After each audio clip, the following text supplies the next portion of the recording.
আসসালামু আলাইকুম viewers, back to my channel. কাছে এবং দূরে, দেশ এবং দেশের বাইরে যে যেখান থেকে আমার ভিডিওটি দেখছেন বা দেখছেন না, আশা করি আল্লাহর রহমতে সকলেই ভালো আছেন, সুস্থ আছেন, এই কামনা করে আজকে ভিডিওটা স্টার্ট করলাম। সকালে বাসনপত্র মাজা ধোয়া হয়ে গেছে, সমস্ত কাজকর্ম সেরে শাশুড়ি মা বললেন, আমাজি বললেন যে আজকে কি খাওয়া হবে। আজকে ভেবেছিলাম যেমন হোক চা দিয়ে খাওয়া হয়ে যাবে মুড়ি, কিন্তু উনি বললেন ওনার অবশ্য এক জায়গা যাওয়ার আছে, তাই বললাম যে আপনি তাহলে একটু পেঁয়াজ কুচিয়ে দেন, পেঁয়াজি করে দেবো। তাই পেঁয়াজ কুচিয়ে দেওয়ার পরে আমি এখানে পেঁয়াজি করতে বসিয়ে দিচ্ছি। তা এর মধ্যে আবার ভাগ্নি ফোন করেছিল যে ভাগ্নি তার জামাই করে আসছে বাড়িতে। তাই ওর মামাকে তাড়াতাড়ি পাঠিয়ে দিলাম। কিছু আমার বাজার ছিল কম, তার জন্য পাঠিয়ে দিলাম আনতে। তার মধ্যে বিশেষ করে প্রয়োজন হতো ময়দা আর ডিমটা। তারপরে আর বাড়িতে আরও কিছু কিছু এই বাজারগুলো প্রয়োজনীয় আছে। এটা আমার মাসকাবারি বাজার নয়, কি সাপ্তাহিক বাজার নয়, যখন যেটা কমতি হয়ে যায় তখন সেটা আমি করে নিই। তারপরে চিনিটা প্রত্যেক দিনই লাগে, চা হয়, গরম শীত বর্ষা সবসময় চিনি লাগে। চিনিটা আমি একটা কৌটোর মধ্যে ঢেলে নিলাম, ঢেলে নিয়ে আর তারপরে আর পিঁপড়ে এই জ্বালাতে টেকা যাচ্ছে না, আর যতই পাউডার দিই খড়িটা নিই তাও পিঁপড়ে নিয়ে। তারপরে মটরটাও লাগে, প্রত্যেকদিন সকালে ছোলা মটর যেটা হোক দিয়ে যা কিছু একটা তৈরি করে পুরীর সঙ্গে খেতে হয়। তার জন্য কিছুটা মটর ছিল, তাও আমি কিছুটা মটর আনিয়ে নিলাম। তারপরে কিছুটা ছোলাও আনিয়ে নিয়েছি। এমনি এরকম করে কয়েকটা জিনিস থাকা সত্ত্বেও আমি নিয়ে নিয়েছি।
ময়দাটা এমনি গুছিয়ে রেখে দেওয়া হয়, যেহেতু ভাগ্নি আর জামাই করে আসছে, তাই একবারে এটাকে পরিষ্কার জায়গায় চেলে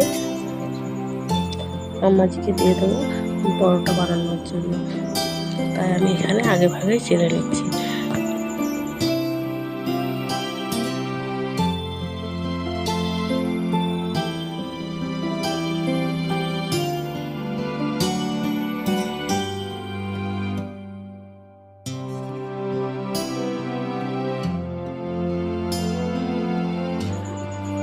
আর বেসনটাও চেলে নিচ্ছি।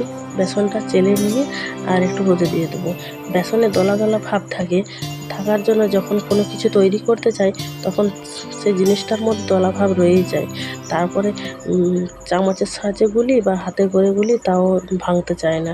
এমনিতে তো ময়দা বেসন কি আটা পানির মধ্যে দিলে দলা ভাব হয়ে যায়। তাই একসঙ্গে ঢেলে দেওয়ার কারণে কিছুতেই গলছিল না। আমি আবার হাত দিয়ে আঙুলের সাহায্যে আবার ওটাকে চেলে নিলাম। আর ওইদিকে কড়াই বসিয়েছি পানি গরম, ওইদিকে আম্মাজিকে দিয়েছি ময়দাটা ঘুলতে, তার জন্য গরম পানিটাও আম্মাজিকে দিয়ে দিলাম। ওইদিকে চাল আমার কমপ্লিট হয়ে গেছে, আমি ওটাকে নেড়ে ছাদেতে দিয়ে এলাম। আবার অনেক সময় মনে রাখতে হবে, এখন বৃষ্টির দিনে বিকেলবেলা প্রত্যেকদিন বৃষ্টি হয়ে যাচ্ছে, দুপুর হলেও মনে থাকে না যে আমি ছাদে কিছু দিয়ে এসেছি। তারপরে এই ডিমগুলোকে আমি এই কৌটোটার মধ্যে ভরে নিচ্ছি, কৌটো নয় এই জায়গাটা বাটিটার মধ্যে ভরে একটু পরিষ্কার পানি দিয়ে ধুয়ে নেব। ধুয়ে ফ্রিজে তুলে দিয়ে চলে এসেছি। 2টো ডিম আনলাম, কারণ ওই 2টো ডিম ভাজা হবে। আর এই পেপারগুলোকে আমি একটু গুছিয়ে রাখছি, কারণ কোনো কিছু ব্যবহারের দরকার হয় ফ্রিজে কোনো কিছু রাখতে, বিশেষ করে শাকপালা, তারপরে নাহলে হয়তো তুলে ধরানোর কাজে ব্যবহার হবে। এখানে আম্মাজিকে দিয়ে দিচ্ছি পরোটা বেলতে। এই কাজটা আমাকে একদমই ভালো লাগে না, কিন্তু করার কিছু নেই, আমাকে করতেই হচ্ছে। এখানে বহু অন্য কাজ করছেন, তার জন্য ভাগ্নের আসতে একটু দেরি আছে, আগে করে রাখছি, কারণ জামাই বেশিক্ষণ দাঁড়াবে না, কাজ আছে, ওদেরকে ছেড়ে দিয়েই চলে যাবে। তার জন্য বললাম যে একটু নাস্তা করে যাবে, তাই ঠিক আছে। তার জন্য একটু আলু ভাজা, পরোটা, ডিম আর মিষ্টি তো আছেই, ওগুলো দিয়ে দেবো। তার জন্য আমি এই কাজটা আজকে করে নিচ্ছি।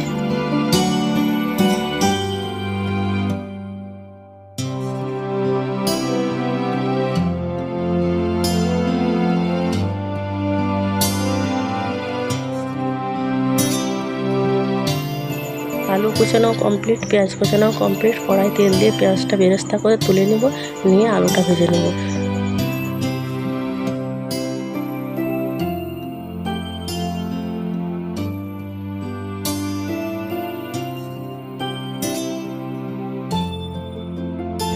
আম্মাজি পরোটার ডোগুলো বানিয়ে রেখেছিলেন। তারপরে আমি বললাম যে আপনাকে এক জায়গায় যখন যাবেন আপনাকে আর করতে হবে না, আমি এক হাতে বেলে নেবো, এক হাতে সেঁকেও নেব। তার জন্য এখানে কড়াই বসিয়ে এক পাশে সেঁকা চলছে, আর এক পাশে বেলেও নিচ্ছি। যাই হোক, একা হাতে অনেক কিছু কাজটাই করতে হচ্ছে। মাঝে মাঝে দেখে নিচ্ছি, নাহলে আবার পড়ে যাবে।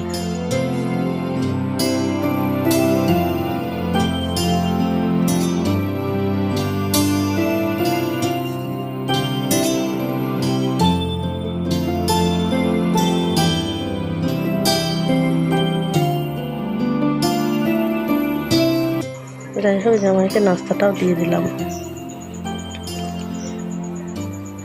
জামাই যেসব খাবার দাবার এনেছিল ওগুলো আমি জায়গা মতো তুলে রাখছি। পিঁপড়ের যা উপদ্রব, কোনো কিছু রাখার সঙ্গে সঙ্গে পিঁপড়ে এসে উপস্থিত হয়ে যাবে। বয়ে পড়েছি পিঁপড়ের ঘ্রাণ শক্তি প্রখর, সত্যিই তাই। তারপরে আমি মিষ্টিগুলো ঢেলে রাখছি, তারপর মেয়ের জন্য অনেক খাবার এনেছে, ওগুলোও সরিয়ে রেখে দেবো। তারপরে এই জায়গাটা পরিষ্কার করতে হবে, আবার দুপুরে রান্না বান্না করতে হবে। রান্না বান্নার তেমন চাপ নেই, ভাগ্নি থাকবে, জামাই তো চলে যাবে, আর কোনো চাপ নেই, নিজেদের খাবার আছে। তারপরে